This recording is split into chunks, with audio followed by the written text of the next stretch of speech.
So what's up guys, welcome back to my channel with another new video. Guys, cryptocurrency में tax लगेगा 30% का। ये जो आपने न्यूज सुनी है, अब 1 अप्रैल से ये चालू हो रहा है, यानी कि आपको अब फ्लैट 30% देना पड़ेगा अपने प्रॉफिट का।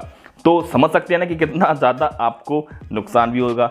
तो अब 30% का जो टैक्स है वो किस तरीके से लगेगा, इसके बारे में मैंने ऑलरेडी वीडियो बनाई है और आपको पूरा का पूरा मैंने डिटेल में समझाया है। अगर आपको वीडियो देखनी है तो ये कार्ड में जाकर देख सकते हैं। और आपको बता दूं कि 30% का जब टैक्स लगेगा वो किस किस तरीके से लगेगा, इसके बारे में छोटी सी डिस्कशन अभी हम दोबारा कर लेते हैं।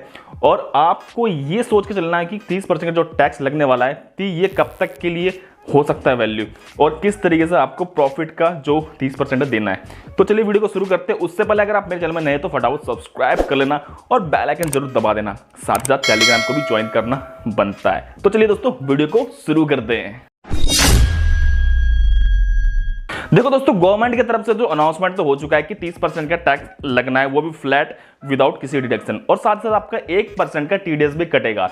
किस तरीके से कटेगा मैं आपको पहले बताता हूं कि हमारा जो एक्सचेंज होगी, जो इंडियन एक्सचेंज होगी, अगर आप उसमें ट्रांजैक्शन करते हैं, कोई भी वो ट्रांजैक्शन करने का उसका ट्रैक होता जाएगा, और उस ट्रैक के थ्रू जो आपका एक्सचेंज है वहां से आपको टीडीएस कट के मिलेगा। अगर आप ट्रांजैक्शन करके उसमें विड्रॉल करते हैं तो वहां टीडीएस आपका 1% का कट जाएगा, जो कि आपको बाद में क्लेम कर सकते हैं जब आप आईटीआर फाइल करेंगे।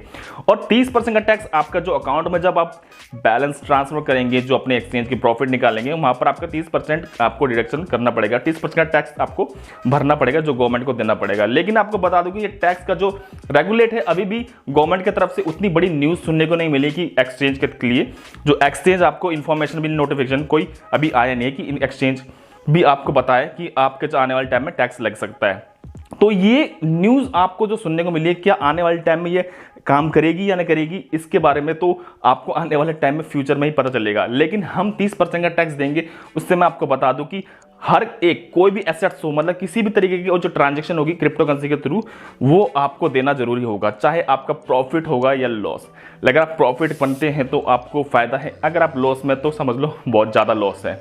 और आपको बता दूं, अगर आप किसी के थ्रू ट्रांसफर भी करा रहे हैं अपने क्रिप्टो करेंसी को, अगर आपका ट्रांजैक्शन आपके अकाउंट में दिख रहा है तो उस पर भी आपको टैक्स देना पड़ेगा, चाहे आपका वो प्रॉफिटेबल भी नहीं हो, किसी के थ्रू आपके पेमेंट भी हो, वो भी आपको टैक्स के तौर पे भरना ही पड़ेगा 30% का। यानी कि हर तरीके से आपको 30% का टैक्स समझ लो दे के ही चलना है। अब ये इतना बड़ा टैक्स आपको क्यों देखने को मिल रहा है, तो मैं आपको बता दूं कि सीतारमण जी हमारे जो हैं फाइनेंशियल मिनिस्टर, उन्होंने ऑलरेडी बताया था कि डिजिटल करेंसी के किसी भी तरीके की अगर आप ट्रांजैक्शन करते, वो एक फ्यूचर के लिए उन्होंने एक बजट निकालने के तौर पे डिजिटल करेंसी का, तो उसी के लिए एक बड़ा कदम उठाया है। और 30% सबसे ज़्यादा टैक्स मतलब माना जाएगा इंडिया का, जो सबसे ज़्यादा टैक्स लगने वाला वो इसमें देखने को मिलेगा।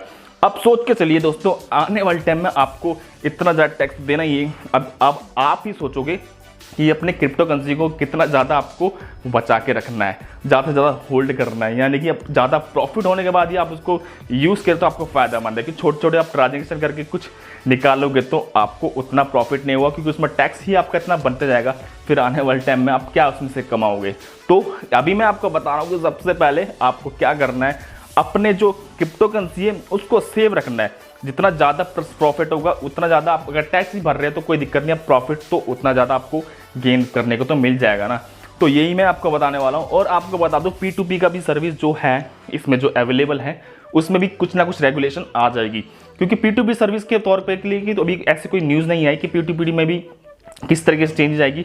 लेकिन आने वाले टाइम में P2P को भी लेकर बहुत बड़ी एक अपडेट हो सकती है, तो ये हम बात की बात देख लेंगे। लेकिन आपको बता दूं, अगर क्रिप्टो करेंसी के लिए अगर आप कुछ ज़्यादा ही सोच चलते तो आपको आने वाले टाइम में बड़ी बड़ी न्यूज़ें मिलती रहेगी। और अभी तो मार्केट की बात करें तो मार्केट आपको देखने को मिलेगा अच्छी ग्रेड कर रही है, बिटकॉइन भी अच्छे में अभी तक 45 तक के रेंज में पहुंचा था। तो आने वाले टाइम में मतलब मार्केट भी आपको ग्रोथ देखने को मिलेगी। तो ये टाइम है अब आपको समझना। बट टैक्स को लेकर हम कुछ नहीं कर सकते, क्योंकि गवर्नमेंट की तरफ से लगाकर रेगुलेट तो करना ही पड़ेगा फॉलो। और आरबीआई की तरफ से जो डिजिटल करेंसी की बोल रहा CBDC यानी कि सेंट्रल बैंक डिजिटल करेंसी, जो कि लॉन्च करेंगे ये 2022-23 के फाइनेंशियल ईयर में, आपको देखने को मिल सकता है। और इनका खुद का ब्लॉकचेन है जो आरबीआई की तरफ से बताए, ये डिजिटल ब्लॉकचेन भी आपको देखने को मिल सकता है। तो दोस्तों आपकी क्या राय क्या कहती है, आप बताइए, आपको क्या लगता है, ये क्या क्रिप्टो करेंसी में जो लगने वाला टैक्स है क्या लंबे समय तक टिकेगा, क्योंकि अभी तक रेगुलेट तो नहीं हुआ। और क्या लगता है आपको कि इससे आपको कितना बड़ा नुकसान हो सकता है, आप इसके ऊपर अपनी राय बताइए, मुझे कमेंट करिए और साथ ही साथ अगर मेरे चैनल में नए तो सब्सक्राइब करिए, बेल आइकन जरूर दबाइए। ऐसी वीडियो देखने के लिए आप मेरे ट्विटर हैंडल में भी मुझको ज्वाइन कर लेना, वहां पे मैं आपको नए नए अपडेट देता रहूंगा। तो मिलते दोस्तों फिर नेक्स्ट वीडियो में। अभी के लिए दोस्तों इतना ही, तब तक के लिए नमस्ते, bye bye, see you, have a nice day, Tata.